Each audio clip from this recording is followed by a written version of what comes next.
You are about to learn one of the biggest secrets in the history of the world. It's a secret that has huge effects for everyone who lives on this planet.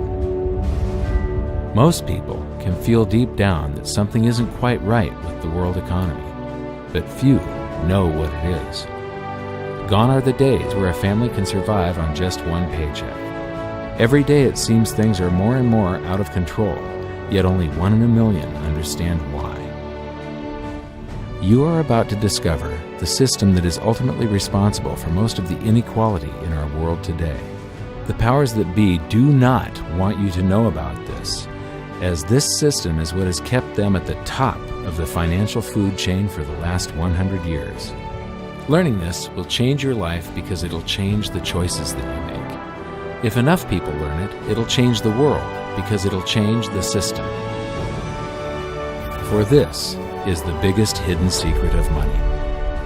Never in human history have so many been plundered by so few, and it's all accomplished through this, the biggest scam in the history of mankind.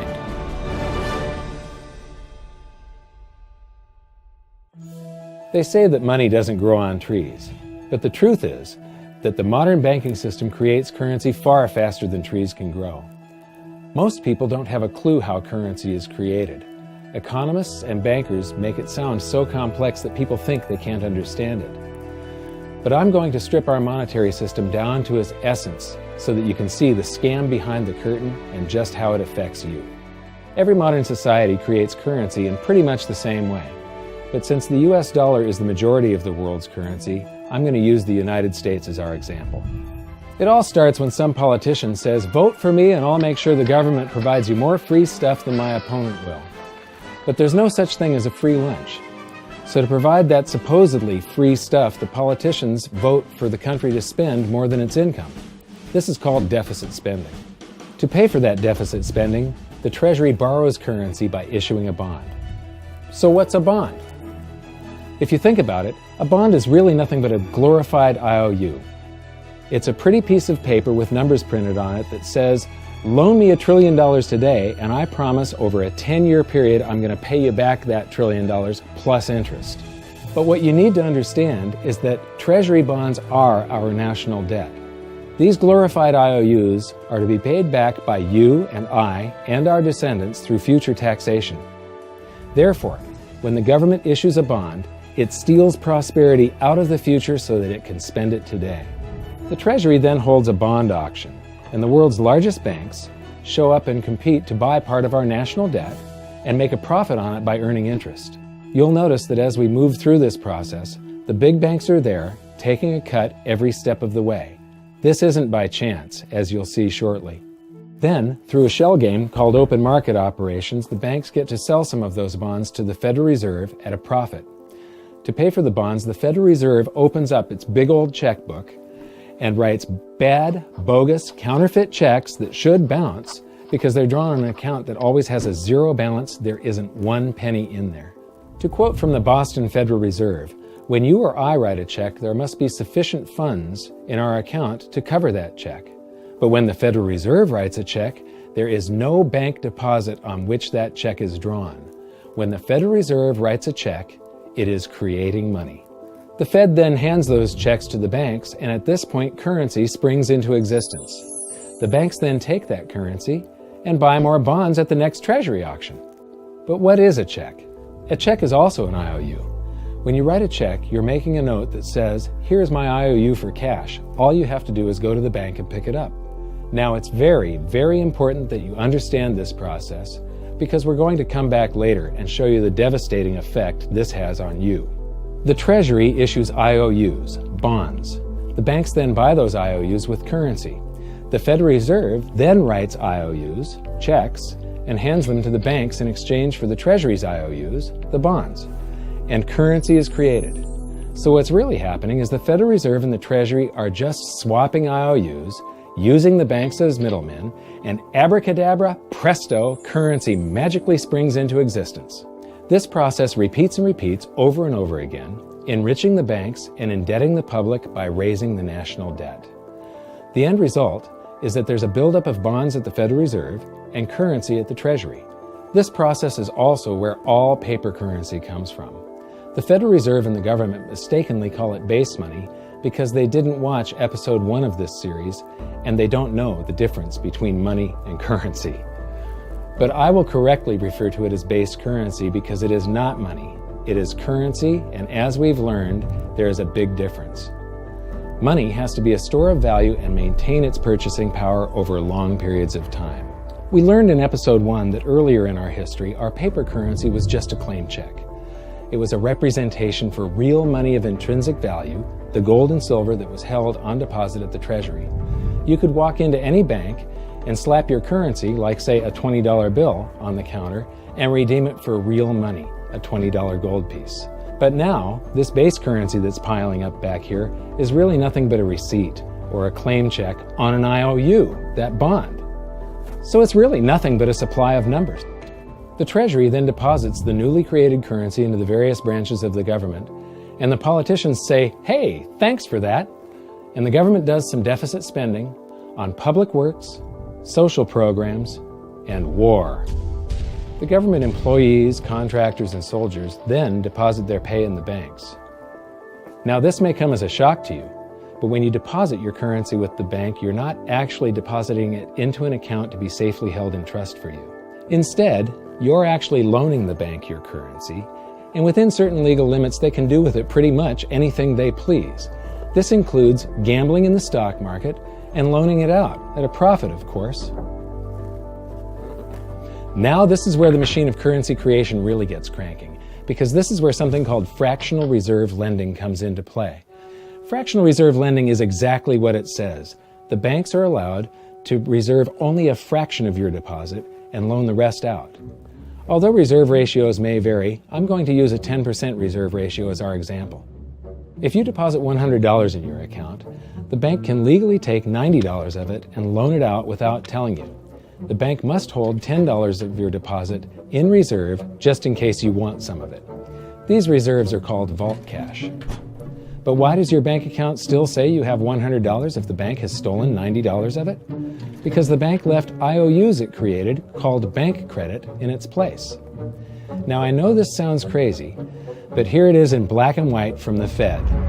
Commercial banks create checkbook money when they grant a loan simply by adding new deposit dollars in accounts on their books in exchange for a borrower's IOU. These are nothing but numbers that the banks type into their computers. And even though these bank credit IOU numbers are very different from base currency numbers, because they only exist in computers, they are still currency. So now there is $190 in existence. Now the reason people take out loans from the banks is to buy something. They're going to buy a house or a car or something like that. So the borrower takes the $90 that the bank loaned to him from your account, and he pays the seller of the item. But then the seller deposits that currency into his account, and his bank loans out 90% of that and leaves bank credit numbers in its place. So now there's $271 in existence. This process repeats and repeats until under a 10% reserve ratio, an initial deposit of just $100 can create up to $1,000 of bank credit, all backed by $100 of vault cash, just 10%. But as I said, reserve ratios vary wildly. On some deposits, it's 10%, on others, it's 3%, and on some forms of deposits, reserve requirements are 0. The result is that the expansion of the currency supply by the banks is far greater than even this example would lead you to believe. So once again, when currency is deposited in the banks get to lend it out, and then it gets redeposited and relent, redeposited and relent, redeposited and relent over and over again, creating bank credit all the way. This is where the vast majority of our currency supply comes from. In fact, 92 to 96% of all currency in existence is created not by the government, but here in the banking system. Now, massive amounts of currency spewing into society may at first sound like a fun idea. That is, until you remember one of the most important hidden secrets of money from episode 1, that the prices of everyday goods and services act as a sponge on an expanding currency supply. The more currency we have, the more prices rise. This is where inflation comes from. The true definition of inflation is an expansion of the currency supply. Rising prices are merely the symptom. So our entire currency supply is nothing but a couple of bucks whipped up in this hocus-pocus scam where the Treasury and the Federal Reserve swap glorified IOUs, and a bunch of numbers that the banks just type into their computers. That's it. That's our entire currency supply. It's nothing but a supply of numbers. Some of them printed, most of them typed, and there is nothing else. But if you thought that was crazy, get ready to enter the twilight zone of modern economics. We work for some of that currency supply. True wealth is your time, but we trade away moments of our lives, hour by hour, day by day, and year by year, for numbers that somebody printed on pieces of paper or just typed into a computer. Now those numbers represent our blood, sweat, tears, labor, ideas, and talent. We are what gives the currency its value. But here comes the really cruel joke. We work hard so that we can save some of that currency, so that we can pay the tax collector. In the United States, it's known as the IRS. They then turn it over to the Treasury so that the Treasury can pay the principal plus interest on that bond that the Federal Reserve bought with a check drawn on an account that has nothing in it. Now let's do a recap on this section, because this is where the system begins to rob you and I on a massive scale. Much of our taxes are not used for schools, roads, and public services, but to pay interest on bonds that the Federal Reserve bought with a check drawn on an account that has nothing in it. The Federal Reserve is committing fraud. But here's one of the biggest secrets of them all. Before the establishment of the Federal Reserve, there was no need for personal income tax. The Federal Reserve was created in 1913, and that very same year, the Constitution was amended to allow income tax. Do you really think this was just a coincidence? Ask yourself how much income tax you've paid over your lifetime. Much of it has been silently siphoned away into the hands of those who own the system. Yes, this system has owners. Who they are is an even bigger secret that we'll get to shortly. But first, we need to understand the mumbo-jumbo of the so-called debt ceiling. It's all based on a huge paradox. There was interest due on that bond, and there was interest due on every one of those loans that the banks made. That means that there is interest due on every dollar in existence. Let me ask you something. If you borrow the very first dollar into existence, and that's the only dollar that exists on the planet, but you promise to pay it back plus another dollar's worth of interest, where do you get the second dollar to pay the interest? The answer is that you have to borrow that one into existence and promise to pay it back with interest as well. So now there are $2 in existence, but you owe $4, and so on and so on. The result is there's never enough currency to pay the debt. There is always more debt in the system than there is currency in existence to pay the debt. Therefore, the whole system is impossible. It is finite. It will come to an end one day. What would happen if the government stopped borrowing to do deficit spending? Are the payments on those treasury bonds going to stop? What would happen if the public stopped borrowing and going deeper into debt? Are your house and car payments going to stop? No. There is a payment due every month on the principal plus the interest on every dollar in existence, and those payments do not stop. If we stop borrowing, then no new currency is created to replace the currency that we used to make those payments.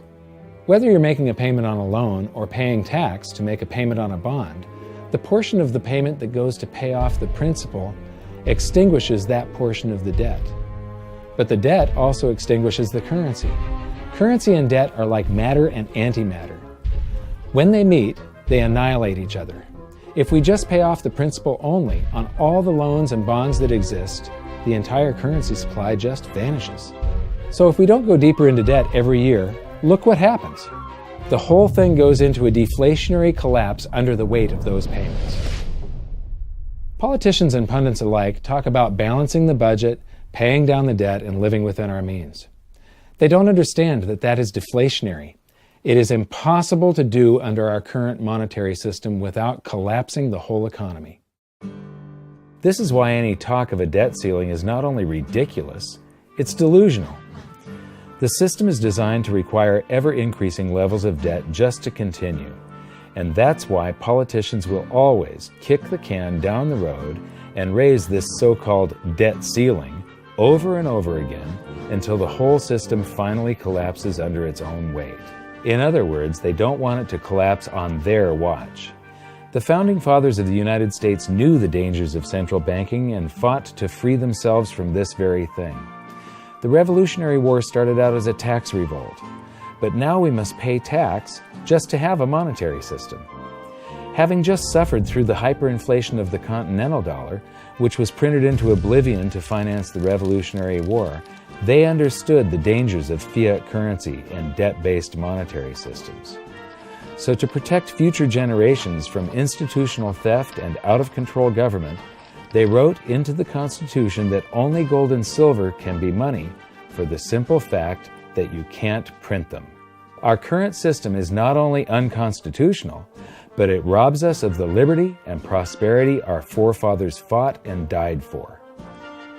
We are all feeling the effects of ignoring the Constitution right now. By forcing more currency into circulation, our purchasing power is diluted. Inflation is a slow and insidious stealth tax that is simply the result of this debt-based monetary system. This system empowers and benefits those who create the currency and receive it first, as they get to spend it into circulation before it has an effect on the economy. They're stealing purchasing power from you and transferring it to the banks and the government every hour of every day because of this false monetary system. And it's not like the people at the top don't know this. To quote the Federal Reserve, the decrease in purchasing power incurred by the holders of money due to inflation imparts gains to the issuers of money. This is a fraud. It is a pyramid scheme, it is a Ponzi scheme, it's a scam, and it's a lie.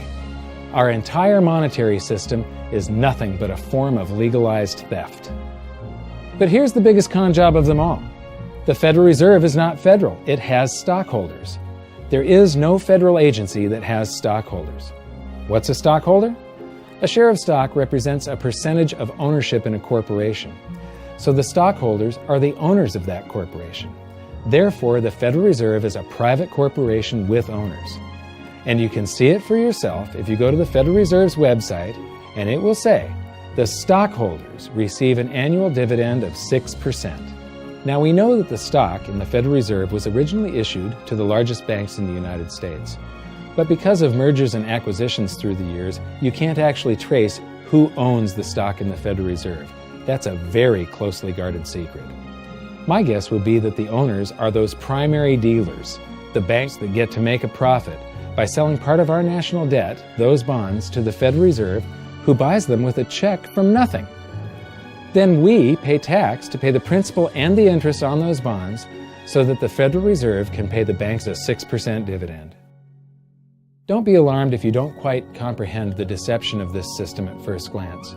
Very few people do. It is purposely complex. The economist John Maynard Keynes once wrote, "By this means, government may secretly and unobserved confiscate the wealth of the people, and not one man in a million will detect the theft." I believe that presented correctly, anyone can understand this system, regardless of how complex it is. So let's do a recap and break it down even more. The way the system works is that, step 1, the government creates glorified IOUs. These bonds increase our national debt and put the public on the hook to pay it back. Step 2, IOUs are swapped to create currency. The Treasury sells the bonds to the banks. The banks then turn around and sell our national debt at a profit to the Federal Reserve, which they probably own. The Federal Reserve then opens its checkbook that doesn't have a penny in it and buys those IOUs with IOUs that it writes, checks, on a checking account that has a zero balance. Then they give those checks to the banks and currency just springs into existence, and then the whole process repeats. This results in a buildup of bonds at the Federal Reserve and currency at the Treasury, which is really just a supply of numbers. The Treasury then deposits the numbers in the various branches of the government, and we get to step 3.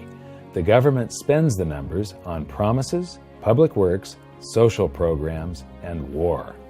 Then the government employees, contractors, and soldiers deposit their pay into the banks. And we get to step 4, where the banks multiply the numbers by magically inventing more IOUs through fractional reserve lending, where they steal a portion of everyone's deposit and lend it out. That currency gets redeposited, and then a portion is stolen again.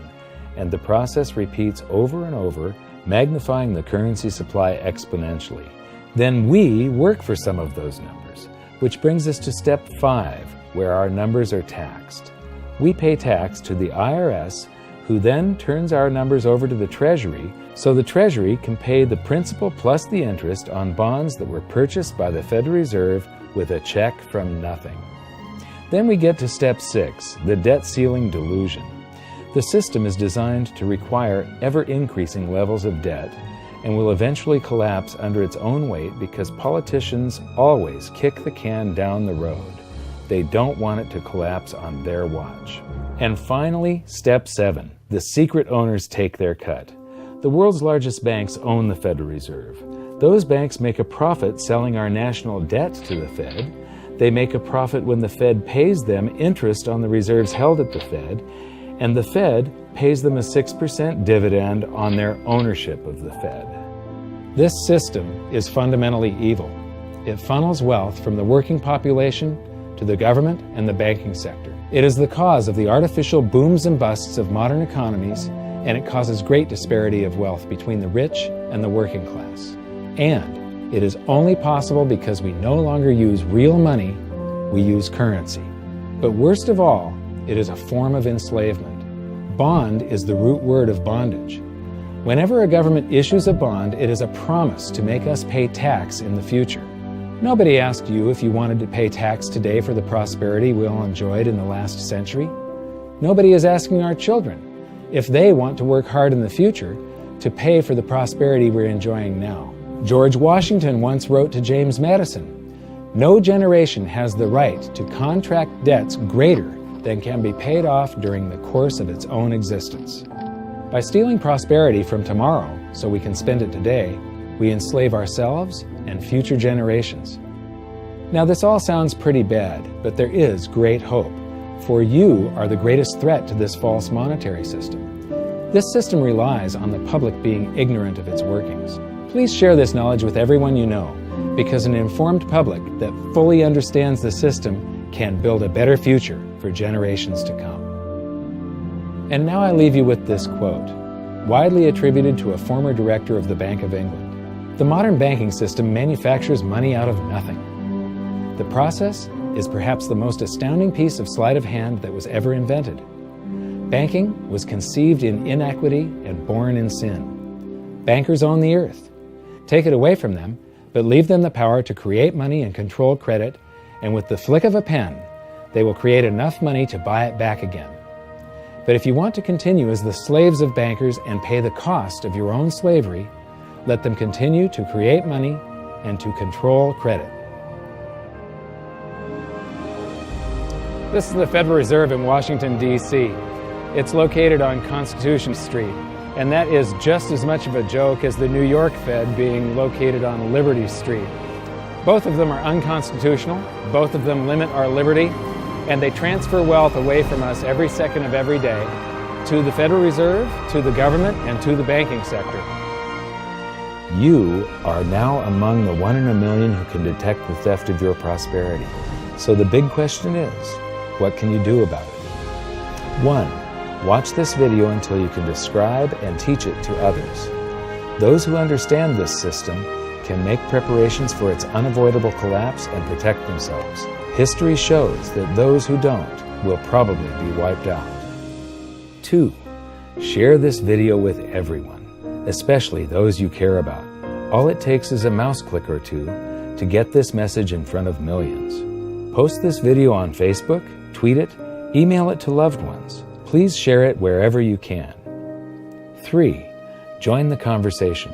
The current world monetary system is based on a 300-year-old design meant to enrich a few at the expense of the many. There must be a better way. At hiddensecretsofmoney.com, we've created an open-source platform for the design and development of a new world monetary system. We're calling on every economist, every student, every college, every bright mind, and anyone who cares to join the discussion. In educating ourselves and each other, we can prevent the further loss of our freedoms and maybe, just maybe, win some of them back.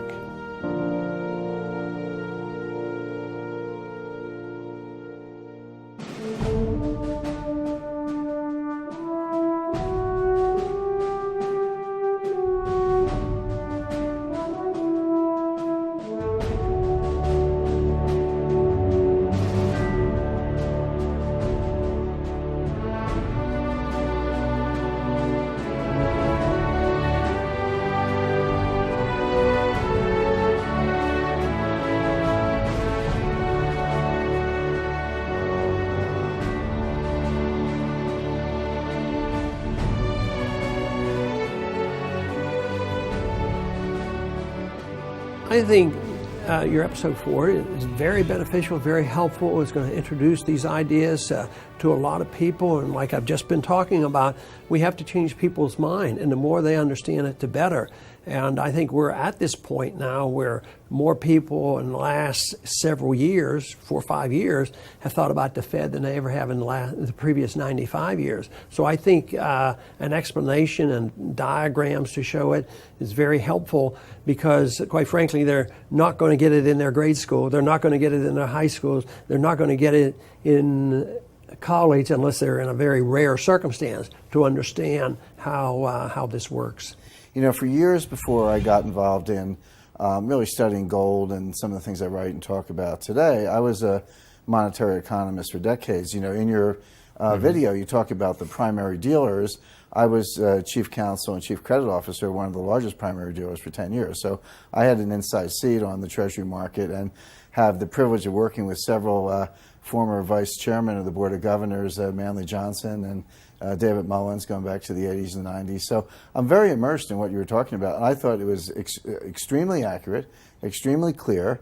I didn't think you were stretching on any points. It was really like something out of a PhD course, except that it was very easy to understand. I think it's accessible. I think we're seeing a little bit of a revolution in communications in the following sense. You know, as you point out, the Fed was created in 1913. Well, in 1913, there was no web, there was no YouTube, no Twitter. There was really no one to kind of stand up and oppose the Fed or call them out, if you will, or really get into a discussion that everyday Americans could follow. That's not true now with social media and everything else. You can reach out to millions and tens of millions of people and tell them what's going on. I think you've done that. You've done it successfully. I applaud it. I think this is a great video. I look forward to seeing it again. I know millions of people will enjoy it.